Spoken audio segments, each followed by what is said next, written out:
There is a subtle yet profound distinction between being alone and being lonely, two states of existence independent of one another. However, when entangled in a relationship with a narcissist, these master manipulators have an uncanny ability of blurring the lines between the two. These two states becoming intertwined, creating an agonizing duality and paradoxical experience that leaves you trapped in a haunting labyrinth of emotional turmoil, where connection is but an elusive mirage and isolation engulfs your very being. And this relationship that starts out as a fairy tale and fantasyland island becomes the loneliest place on earth. Being alone, in the purest sense, can be a time of self-reflection, rejuvenation, and personal growth. It provides one with an opportunity to reconnect with themselves and recharge, a conscious retreat from the noise of the world that can bring a sense of peace and tranquility. Where loneliness, on the other hand, is an emotional state that transcends physical presence, a deep ache from within the soul, yearning for connection and understanding, and can permeate through even in the crowdest of rooms, leaving one to feel unheard, unseen, and unvalued.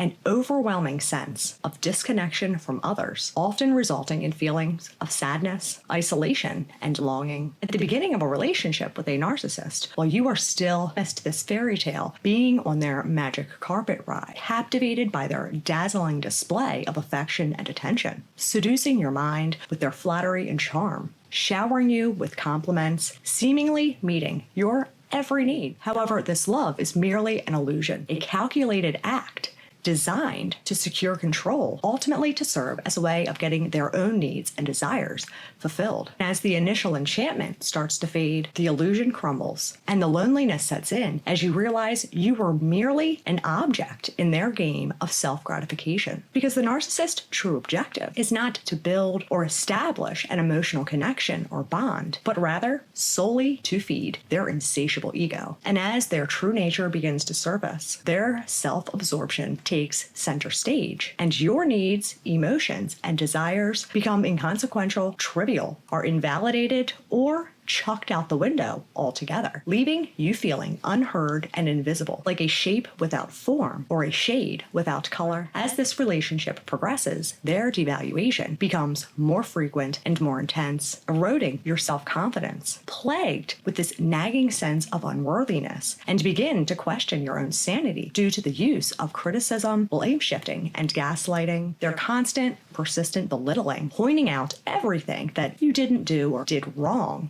has now become their modus operandi. And no matter how hard you try or how much effort you put forth, you never meet their expectations, standards, or can seem to do enough. Each pursuit of connection ultimately leading you nowhere except deeper and further into this desolate abyss of emotional turmoil from their mental prison. Isolated and alienated from your family and friends through the narcissist's use of triangulation, smear campaigns, gaslighting you into thinking that your closest family and friends were out to get you, eliminating your support system, and cutting you off from others that could provide you with solace and understanding, and in turn, leaving you dependent upon them for any kind of human connection, ensuring them that you've got about as good a shot as Buckley in finding refuge from this mental concentration camp of loneliness that pervades their existence. So you have no other choice but to vie for their compassion, connection, validation, and approval. Nothing more but a pawn in an isolated world that revolves solely around their delusionally superior entitled ass. And as the days turn to weeks and the weeks turn into months, while the world moves forward, bustling with life and laughter, you remain trapped in confines of the shadows of loneliness that the narcissist has cast over your life, crawling on your hands and knees like a scavenger, desperately waiting for their handout of breadcrumbs to serve as acknowledgement of your existence. Each moment in between stretches to an eternity as the ache for companionship intensifies, gnawing at your core, yearning for an audience that never arrives and reciprocity that never comes. Because narcissists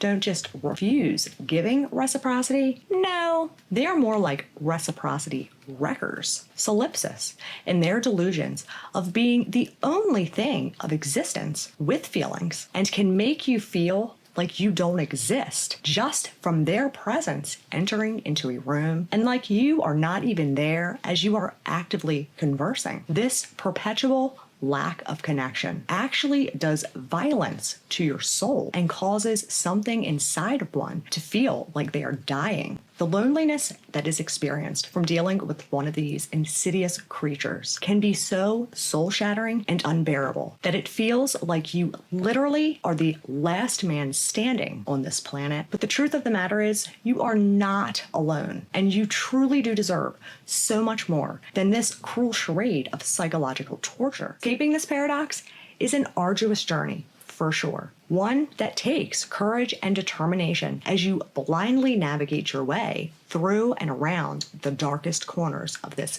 desolation. By no means does that make it impossible. Remind yourself that you have endured what most people can't even fathom. And that right there is proof of your strength and resilience, that there is still a flame in you that refuses to be extinguished, a fire that has kept you alive and got you through those times when it felt like you legitimately were not going to survive. You are not alone in your loneliness. There are others who have felt the profound impact from this epitome of loneliness, others who yearn for connection just as fiercely as you do, to which I cannot express enough how seeking solace from other survivors of narcissistic abuse is not only helpful in your recovery, it is life-changing, not just from the standpoint of not feeling so alone, but too, it validates and lifts that feeling of legitimately doubting whether or not perhaps maybe you are the batshit crazy one, and allows you to sigh with relief because, well, somebody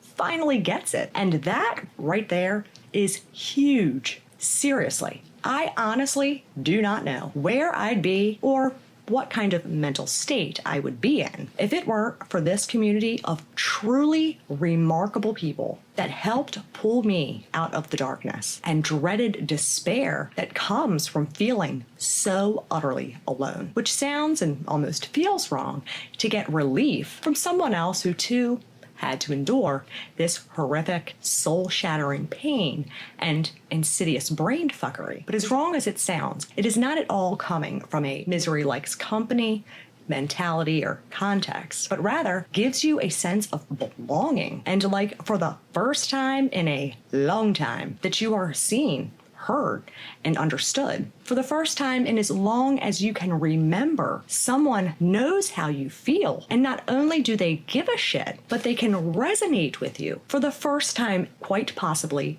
ever, that you don't have to attempt trying to pull off some form of miracle that will only result in you wanting to rip your own hair out, scream profanities, and question your own sanity as you try to go about explaining what it's like to deal with one of these deplorable meat sacks, because they get it.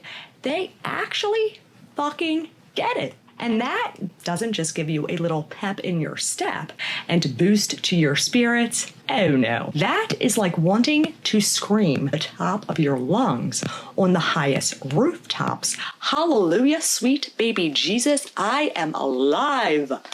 And that ain't no joke. Because here's the thing. At some point, every single person who has any kind of relationship with a narcissist or spends any kind of significant time interacting with one will find themselves one day standing amidst this desolate landscape of barren loneliness, because the narcissist sees to it, goes above and beyond to take you there, to burden you and punish you with for not meeting their delusional kind of fucking perfect. And so they can avoid being alone or facing who they are like the plague. You have to stop fighting a battle that you have zero chance in ever winning, because this battle you're fighting isn't your internal war, it's theirs. But you can save yourself. So fight for you, and know that the shadows of this isolation will eventually give way to the light, and the echoes of your solitude will transform into a symphony of belonging that you'll get from fellow survivors, reuniting with your loved ones and reestablishing the relationship that you have with yourself, so that you can reclaim and rebuild your sense of worth and forge connections based off of respect, genuine love, and authentic connection, where being alone becomes a choice and loneliness becomes as distant a memory as the narcissist themselves. Focus on you. Fuck the narcissist.